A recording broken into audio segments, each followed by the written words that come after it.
अयोध्या नगरी उत्सव से जगमगा रही थी। राजमहल में दीप जल रहे थे, चारों ओर मंगल गीत गूंज रहे थे। अभी कुछ समय ही पहले भगवान राम, माता सीता, लक्ष्मण और उर्मिला का विवाह हुआ था। हर किसी को लगा कि अब इन चारों का जीवन सुख, प्रेम और आनंद से भर जाएगा। लेकिन किसे पता था कि भाग्य ने उर्मिला के लिए ऐसा मार्ग चुना है जिसकी कल्पना भी किसी ने नहीं की थी। जब महारानी कैकेयी ने राजा दशरथ से 2 वरदान मांगे और श्री राम को 14 वर्ष का वनवास मिला, तब लक्ष्मण ने बिना एक पल सोचे अपने बड़े भाई के साथ वन जाने का निश्चय कर लिया। उस समय किसी ने लक्ष्मण से नहीं पूछा कि उनकी पत्नी उर्मिला का क्या होगा, और ना ही किसी ने उर्मिला से पूछा कि वह क्या चाहती है।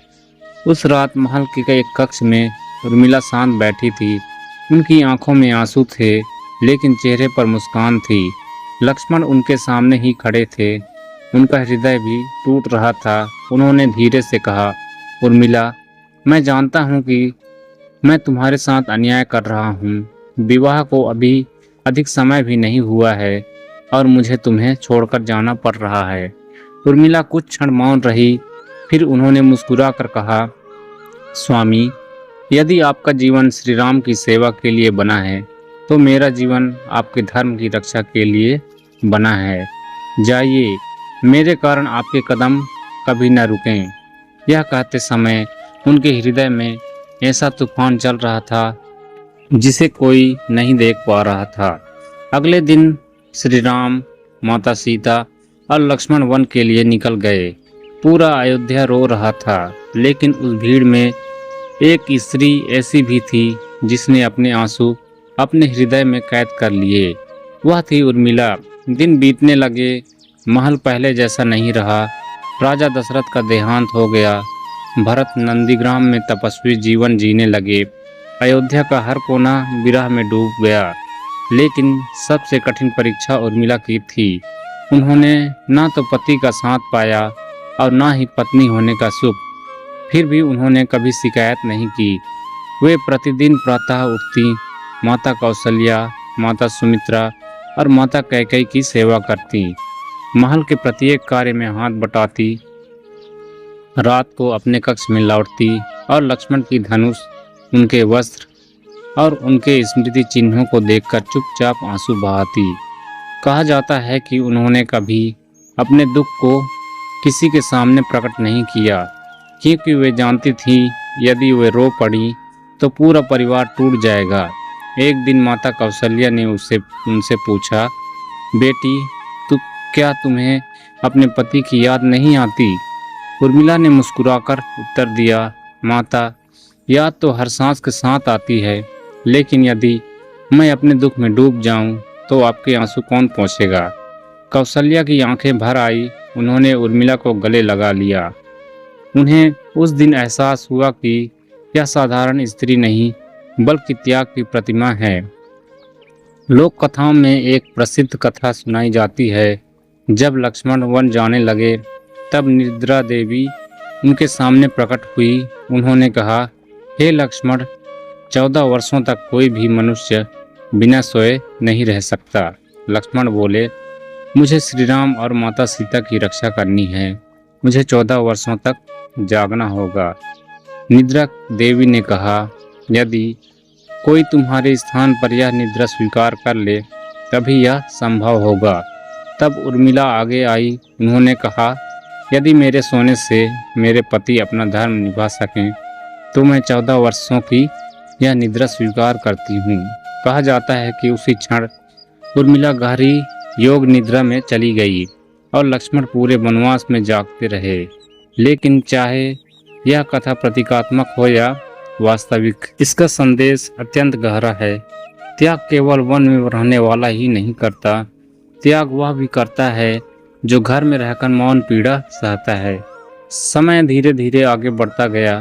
1 वर्ष, 2 वर्ष, 5 वर्ष, 10 वर्ष, 14 वर्षों का हर दिन उर्मिला के लिए तपस्या था।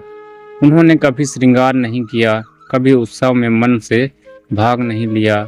उनकी हर प्रार्थना केवल एक ही थी, हे प्रभु, मेरे स्वामी जहाँ भी हों सुरक्षित रहें। वन में जब जब लक्ष्मण किसी संकट का सामना करते, ऐसा लगता मानो अयोध्या में बैठी उर्मिला की प्रार्थना उनकी ढाल बन जाती। जब सूर्पनखा आई, जब खरदूषण का युद्ध हुआ, जब सीता का हरण हुआ, जब समुद्र पर सेतु बना, जब मेघनाद से भीषण युद्ध हुआ, हर बार लक्ष्मण के पीछे एक अदृश्य शक्ति खड़ी थी। वह थी एक पत्नी की निस्वार्थ प्रार्थना। युद्ध के अंतिम दिनों में मेघनाद ने अपने शक्तिशाली शक्ति बाण से लक्ष्मण को मूर्छित कर दिया। पूरा शिविर शोक में डूब गया। हनुमान संजीवनी लेने गए। उधर अयोध्या में उसी रात उर्मिला अचानक बेचैन हो उठी। उनका मन घबरा रहा था। उन्होंने पूरी रात भगवान विष्णु के सामने दीप जलाकर प्रार्थना की, हे प्रभु, यदि मेरे जीवन का कोई पुण्य है तो वह सब मेरे पति को दे दीजिए। कथा कहती है कि उसी समय हनुमान संजीवनी लेकर पहुँचे और लक्ष्मण पुनः स्वस्थ हो गए। आखिर वह दिन भी आया जब 14 वर्ष पूरे हुए। अयोध्या फिर से सजने लगी। हर घर में दीप जल उठे। लोग खुशी से झूम रहे थे। लेकिन एक कक्ष में उर्मिला शांत बैठी थी। उनकी आंखों में वही प्रतीक्षा थी जो 14 वर्षों से थी। जब लक्ष्मण महल में प्रवेश किए, दोनों कुछ क्षण एक दूसरे को देखते रहे। न कोई शिकायत, न कोई प्रश्न, न कोई आरोप, केवल मौन। फिर उर्मिला ने धीरे से उनके चरण छुए। लक्ष्मण ने तुरंत उन्हें उठाकर अपने हृदय से लगा लिया। उनकी आंखों से आंसू बह निकले। उन्होंने कहा, उर्मिला, वन में तपस्या मैंने की थी, लेकिन असली तपस्या तुमने की है। उर्मिला मुस्कुराई। स्वामी, जहाँ प्रेम सच्चा हो वहाँ त्याग बोझ नहीं बनता। उस क्षण पूरा महल भावुक हो उठा।